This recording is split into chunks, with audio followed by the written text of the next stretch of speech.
Now we will discuss on the amino acids. Amino acids are the building block of the proteins.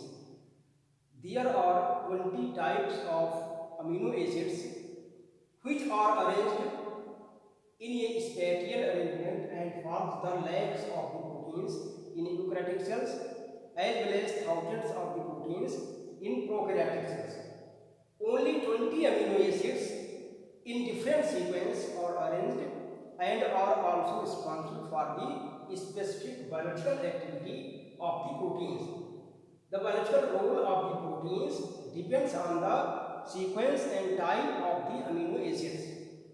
Amino acids generally are specific and coded by the codons of mRNA. The codons of mRNA and the sequence of the codons determine the sequence of the amino acid in a protein. Amino acids, as its name suggests, amino acid contains amino group as well as carboxyl group.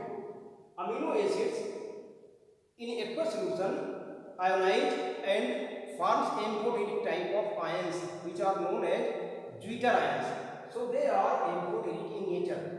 Zwitter ions means the ions that contains both positive and negative charge and their net charge will be 0. Amino acid also exists in two optical isomer, that is D isomer and D amino acid and L amino acid. D amino acid is not naturally distributed, it is found only in the peptides of bacterial cell wall, whereas naturally occurring amino acids are L amino acids. These amino acids are widely distributed in the nature, but D amino acids is specific for the bacterial cell wall and are not found in nature. These 20 types of amino acids are also called magic 20. This magic 20 term was coined by Crick. FHC Crick coined the amino acids, that is 20 types of amino acids which are also known as magic 20.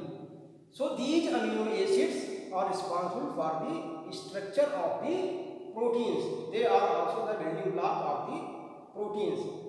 These 20 amino acids are grouped according to their side chain. So the first group is simple amino acid. Simple amino acids means they contain aliphatic side chain in their group. They are glycine, valine, leucine, alanine and isoleucine. Glycine is the simplest amino acid which is optically inactive and found in the fibrous proteins, generally in silk protein.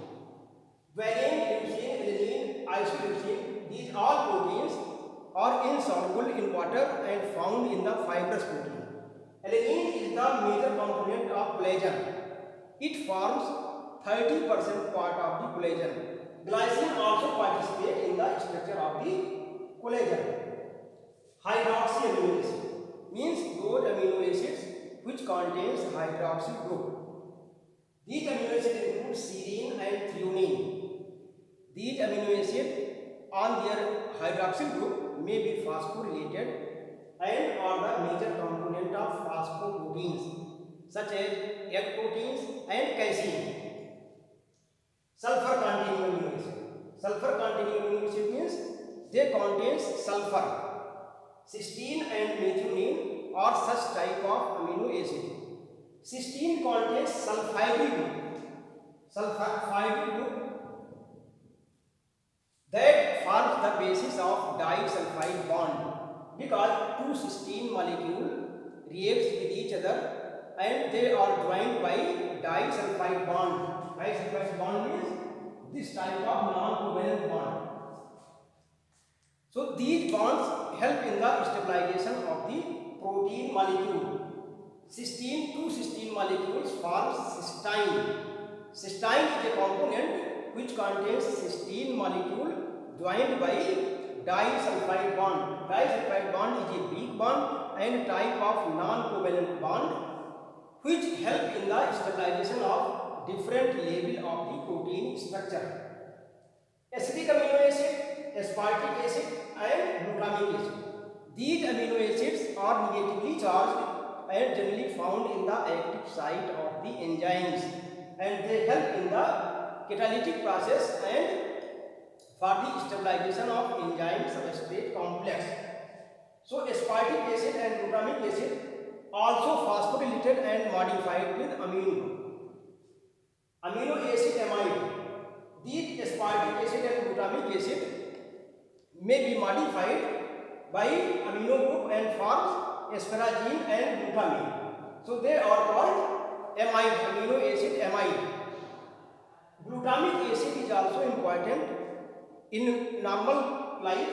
Glutamic acid forms monosodium glutamate and it is used in the Chinese dishes, and generally it is commonly called Ajinomoto, which is harmful for the health, and excess use of monosodium glutamate results in Quark syndrome, which is also called Chinese restaurant syndrome, that is due to the monosodium glutamate or commonly known as Ajinomoto. It is harmful and causes gastric disorders such as vomiting, abdominal pain and other complications related to the abdomen. Basic amino acids include lysine and arginine. Arginine contains guanidinium group and lysine long chain aliphatic chain and extra amino group. These basic amino acids are the major component of basic proteins, which are histones and protamines. Histone proteins which help in the genetic organization of eukaryotic cells, and DNA is wrapped around histone octamer. So histone is a basic protein and they are rich in lysine and arginine. Heterocyclic amino acids include tryptophan, histidine and proline. Tryptophan is considered as the most complex amino acid, and whereas glycine is the simplest amino acid. Histidine contains imidazole ring, which participate in the active site of the enzyme and also responsible for the basic nature of the histidine molecule. Proline is also the example of heterocyclic amino acids. Proline is modified by the proline hydroxylase and converted into hydroxyproline. Hydroxyproline forms the extra linkage in the collagen and also responsible for the strong nature of the collagen molecule, and this is only due to the formation of the hydroxyproline. The conversion of proline into hydroxyproline also requires vitamin C. So due to this, vitamin C is also called anti-aging vitamin. Last includes the aromatic amino acid. Aromatic amino acid contains benzene ring in their structure. These are phenylalanine and tyrosine.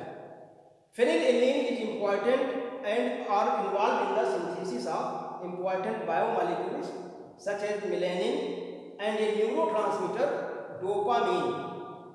There are two genetic disorders which are related to these amino acids. These are phenylketonuria and L-captonuria. They are also called the inborn error of metabolism. So these 20 amino acids play an important role in the structure of the protein molecule, and the biological activity and properties of proteins depends on these amino acids. In the next we will study about peptides.